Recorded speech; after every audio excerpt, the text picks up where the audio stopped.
கொரோனாவிலிருந்து மீள break the chain. நோய் தொடருக்கு தடை கொடுப்போம், கொரோனாவிற்கு விடை கொடுப்போம்.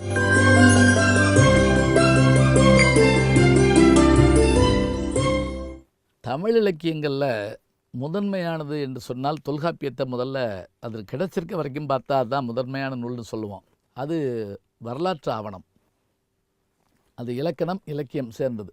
பின்னாடி சங்க இலக்கியங்கள், அப்புறம்தான் நீதி இலக்கியங்கள். இந்த சங்க இலக்கியங்கள் 18, நீதி இலக்கியங்கள் 18. இந்த நீதி இலக்கியங்கள் ஒன்று தான் திருக்குறள்.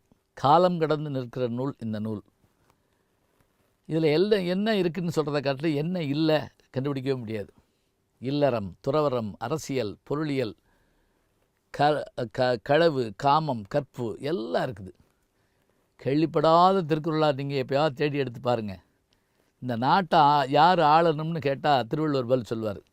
தூங்காமை, கல்வி, துணிவிடமை இம்மூன்றும் நீங்கா நிலன் ஆள்பவர்க்கு. நல்லா ஞாபகம் வச்சுங்க, நீங்கா நிலன் ஆளும் அரசனுக்குன்னு சொல்லலை.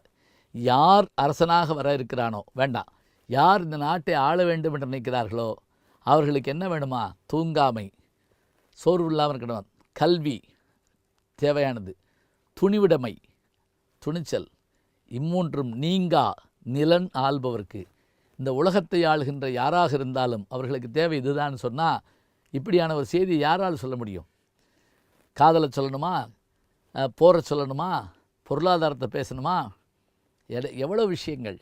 நீ எவ்வளோதான் சம்பாதிச்சாலும் சிக்கனமாக இல்லைன்னா வாழ்க்கை வரும்பா. ஆகாறு அளவு இட்டிதாயினும் கேடில்லை, போகாறு அகலாக்கடை. வருகின்ற வழி குறைவாக இருந்தாலும் போகின்ற வழி பெருசாக இல்லாமல் இருந்தால் நீ காப்பாற்றி ஜெயிக்கலாம். எப்படி இருக்கு பாருங்க. இதனால் இவன் முடிக்கும் என்றாய்ந்து அதனை அவன்கண் விடல். இது யார்? இதென்ன மேனேஜ்மெண்ட் ஸ்டடீஸ். இந்த செயலை இந்த கருவி கொண்டு இவன் முடிப்பான் என்று நினைத்தால் அந்த செயலை அவனிடத்தில் விட்டு ஒதுங்கி விடுங்கள். பில்கேட்ஸ் கம்பெனிக்கு இந்த திருக்குறள் எழுதி போடலாம். இப்போ சொல்லுங்கள், ஏன் முதன்மையாக சொன்னார்னா சுருங்க சொல்லல், விளங்க வைத்தல். இன்றைக்கி நீங்கள் குறுஞ்செய்தியில் 7 சொல்லுக்கு மேலே படிக்க மாட்டேங்கிறோம்.